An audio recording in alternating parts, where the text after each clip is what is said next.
I just clap my hands and someone will... Ano ba ang lang? You get my dishes, ate. Again. Boss, growing kid ka. Lakas mo kumain. Bago pa naman lakas kumain sa manok na kinain. Kanina nakaspaghetti ka na. Dalawang manok na yan, wag kang madugas ha. Tinan mo yan yung isang buto. Sa manok lang to. Dalawa yan. Dalang. Siguro may pinagagawa ka kasi lagi kang gutom. Ayun tayo eh, basketball. Di ba, no?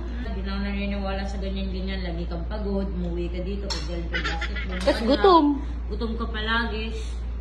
Ay, di hindi na kumain. Oh, huwag na kumain. Kumain. Oh. Wag na. Huwag na kumain. Sa'yo kayo nagda-diet kayo. Ako hindi mo nagda-diet eh. Sarap. What? Sarap. You take the skin. This is what we call chicken skin. In Tagalog,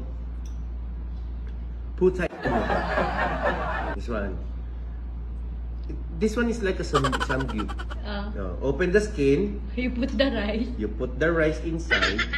You put a lot of gravy. Put a lot of gravy. Then get this one. And you... Crap.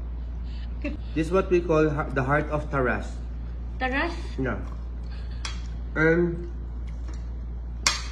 the puwet, you put together the heart of Taras and the skin, and you like that.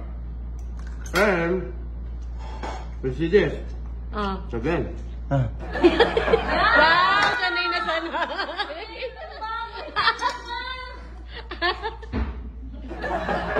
Akala mo didila ng babae mo. She will say, Ano yan? Awa. Okay, I'm done eating.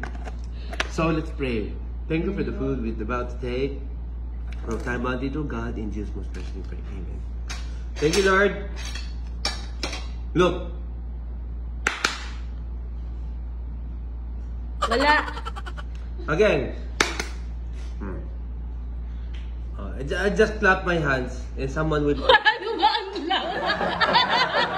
You get my dishes, ate. Again. Huwag niyo akong pinapaya. This is the repeat. If you eat, you put... eat again. Gababulgam already. Baboy.